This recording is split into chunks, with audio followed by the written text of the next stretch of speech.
किसान ही नहीं अपितु आम जनमानस भी बहुत ज़्यादा परेशान है। किसान रात दिन लाठी लिए इन अन्ना गौवंशों से अपने खेतों की रक्षा के लिए घूमता है। पूरी फसलें ये गौवंश चौपट कर रहे हैं। सड़कों में इन आवारा गौवंश के चलते अत्यधिक सड़क दुर्घटनाएं भी मानवर हो रही हैं। मेरे प्रश्न के जवाब में माननीय मंत्री जी ने उत्तर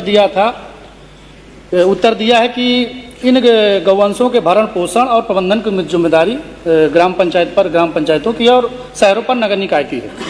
पिछले साल इसी सदन में मेरे द्वारा एक प्रश्न लाया गया था जिस पर माननीय मंत्री जी ने जवाब दिया था कि ये जो गौशालाएं संचालित है ग्राम पंचायतों में, इनका भुगतान दूसरे माह के प्रथम हफ्ते में इनका भुगतान कर दिया जाता है। माननीय अध्यक्ष जी, मैं आपको अवगत कराना चाहूँगा कि जिस जिले से मैं आता हूँ, मेरा जनपद चित्रकूट आकांक्षी जनपद है और वित्तीय वर्ष 2024-25 में 20 जुलाई से गौशालाएं संचालित होना प्रारंभ हुई और 1 अगस्त से गौवंशों की हाजिरी लगने लगी।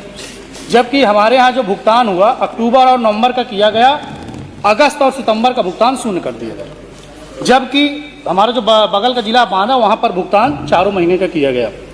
तो मेरा आपसे माध्यम से कहना है कि जब इन गौशालाओं का भुगतान 3-3, 4-4 महीने नहीं किया जाएगा या गौशालाएं संचालित होगा, उसका पैसा सरकार द्वारा नहीं दिया जाएगा, तो प्रधान आखिर कब तक अपनी जेब से इन गौशालाओं का संचालन करेंगे।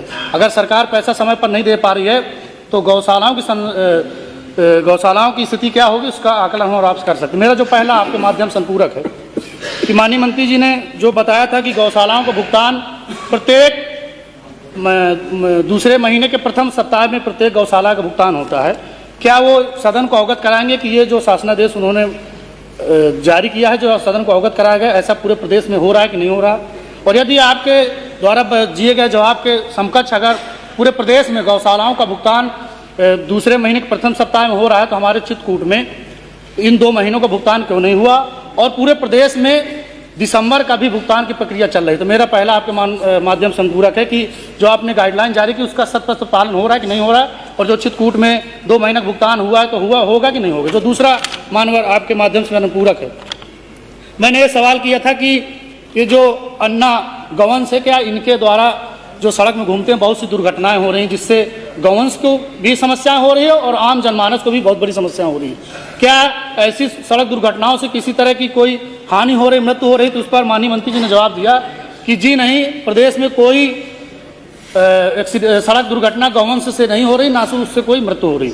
मुझे लगता है कि ये जवाब अधिकारियों ने अपने मन से दिया होगा।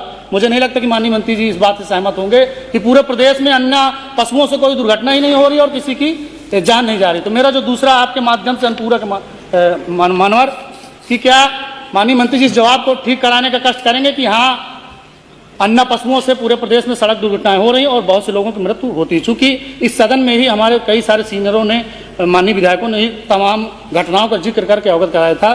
तो मेरा जो दूसरा अनुपूरक है, क्या माननीय मंत्री जी इस बात को सही करके कि यहाँ घटनाएं हो रही हैं और पूरे प्रदेश में जिन लोगों की मृत्यु सड़क दुर्घटना में अन्य जानवरों से हुई है, क्या उनको आर्थिक मदद उपलब्ध कराने का काम सरकार करेगी? और तीसरा मानव मेरा सर, बहुत से पशु चिकित्सालय जो बने हैं सर 5, 6, 7 साल से, जैसे सर हमारे यहाँ चित्रकूट में रुकमा बुजुर्ग है, गुरेटन पूरे बगल के बांधा में जबरापुर है, छिपाव है और ओरन है, मतलब कई अस्पताल जो बन गए हैं सर, 4-4, 5 साल उनको बने हुए